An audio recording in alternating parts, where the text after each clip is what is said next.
ನಮಸ್ಕಾರ, one X ನ್ಯೂಸ್ಗೆ ಸ್ವಾಗತ. ನಿರಂತರ ಬರಗಾಲದಿಂದ ಬತ್ತಿ ಹೋಗಿದ್ದ ಬಾಗಲಕೋಟೆ ಜಿಲ್ಲೆಯ ಜಮಖಂಡಿ ತಾಲೂಕಿನ ಚಿಕ್ಕಪಡಸಲಗಿ ಬಳಿಯ ಕೃಷ್ಣಾ ನದಿಗೆ ಇದೀಗ ಮತ್ತೆ ಹೊಸ ನೀರು ಹರಿದು ಬಂದಿದೆ. ಹಲವು ತಿಂಗಳುಗಳಿಂದ ನೀರಿಲ್ಲದೆ ಒಣಗಿದ್ದ ನದಿಯಲ್ಲಿ ಮತ್ತೆ ನೀರಿನ ಹರಿವು ಆರಂಭವಾಗಿರುವುದು ರೈತರು ಹಾಗೂ ನದಿ ತೀರದ ಜನರಲ್ಲಿ ಹೊಸ ಆಶಾಭಾವನೆ ಮೂಡಿಸಿದೆ. ಬಾಗಲಕೋಟೆ ಜಿಲ್ಲೆಯ ಜಮಖಂಡಿ ತಾಲೂಕಿನ ಚಿಕ್ಕಪಡಸಲಗಿ ಭಾಗದಲ್ಲಿ ಕೃಷ್ಣಾ ನದಿಯಲ್ಲಿ ಮತ್ತೆ ನೀರಿನ ಹರಿವು ಆರಂಭವಾಗಿದೆ. ನಿರಂತರ ಬರಗಾಲದ ಪರಿಣಾಮವಾಗಿ ಬತ್ತಿ ಹೋಗಿದ್ದ ನದಿಗೆ ಹೊಸ ನೀರು ಹರಿದು ಬಂದಿದ್ದು, ನದಿ ಪಾತ್ರದಲ್ಲಿ ಸಂಭ್ರಮದ ವಾತಾವರಣ ನಿರ್ಮಾಣವಾಗಿದೆ. ನದಿಯನ್ನೇ ಅವಲಂಬಿಸಿ ಜೀವನ ಸಾಗಿಸುತ್ತಿರುವ ರೈತರು, ಮೀನುಗಾರರು ಹಾಗೂ ಸಾವಿರಾರು ಕುಟುಂಬಗಳು ಈ ಬೆಳವಣಿಗೆಯಿಂದ ಸಂತಸ ವ್ಯಕ್ತಪಡಿಸಿದ್ದಾರೆ. ಕೃಷಿ ಚಟುವಟಿಕೆಗಳಿಗೆ ಮತ್ತೆ ಚೈತನ್ಯ ದೊರೆಯಲಿದ್ದು, ಕುಡಿಯುವ ನೀರಿನ ಸಮಸ್ಯೆಯು ಶೀಘ್ರದಲ್ಲೇ ನಿವಾರಣೆಯಾಗುವ ನಿರೀಕ್ಷೆಯನ್ನು ಸ್ಥಳೀಯರು ವ್ಯಕ್ತಪಡಿಸಿದ್ದಾರೆ.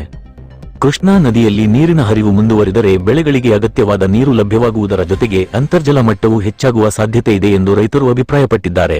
ಒಟ್ಟಾರೆ ಬತ್ತಿ ಹೋಗಿದ್ದ ಕೃಷ್ಣಾ ನದಿಗೆ ಮತ್ತೆ ಜೀವ ತುಂಬಿದ ಹೊಸ ನೀರಿನ ಹರಿವು ಜಮಖಂಡಿ ಭಾಗದ ಜನರಲ್ಲಿ ಹೊಸ ಭರವಸೆಯನ್ನು ಮೂಡಿಸಿದೆ. ವರದಿ Mallanna Kalyani, one X news, Jamkhandi.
Barrage Krishna ನದಿ 2 ತಿಂಗಳ ನೀರು ಇದ್ದಿದ್ದಿಲ್ಲ.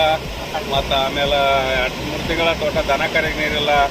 ಭಾಳ ತ್ರಾಸ ಆಯ್ತು. ಬೆಳೆನೂ ಅರ್ಧಂಬರ್ಧ ಕಲ್ಲಲ್ ಆಗ್ಯದ. ಏನು ವಯಸ್ಸಿನ ನೀರಿಲ್ಲದೆ ಕಂಗಾಲಾಗ್ಯದು. ಈಗಾಗಲೇ ಬೆಳಗ್ಗೆ ನೀರು ಬಂತು, ಒಂಥರ ಮನುಷ್ಯಾಗ ಖುಷಿಯಾಗೈತಿ. ಅದರಿಂದ ನಾವು ಒಳಗಡೆಗೆ ನಿಂತು ನೋಡ್ಲಾಕತ್ತಿದ್ದೀವಿ. ನಾವು ಬದುಕುದ ಇದ ನೀರಾವರಿಯಿಂದ ಬದುಕಿದ್ವಿ. ಮತ್ತು ಉಳಿದಕ್ಕಿಂತ ನಮ್ಗೆ ಅನುಕೂಲ ಹೆಚ್ಚೈತಿ. ಹೀಗಾಗಿ ಒಂಥರ ಮನುಷ್ಯ ಖುಷಿಯಾಗೈತ್ರಿ. ಏನು 2 ತಿಂಗಳಾಯ್ತು ದನಗಳು ನೀರಿದ್ದು ಗೋಳು ಭಾಳಾಗಿತ್ತು. ಸುಮ್ಮನೆ ಈಗಟ್ಟಿಂದ ಮತ್ತು ಮನುಷ್ಯ ಖುಷಿ ಆಗೈತಿ. 2 ತಿಂಗಳಿಗೆ ಹೊತ್ತು ನೀರು ಹಾಕಿದ್ದೀವಿ, ಚಲೋ ಆಗೈತಿ. ಈಗ ನೀರು ಜೋರು ಐತಿ.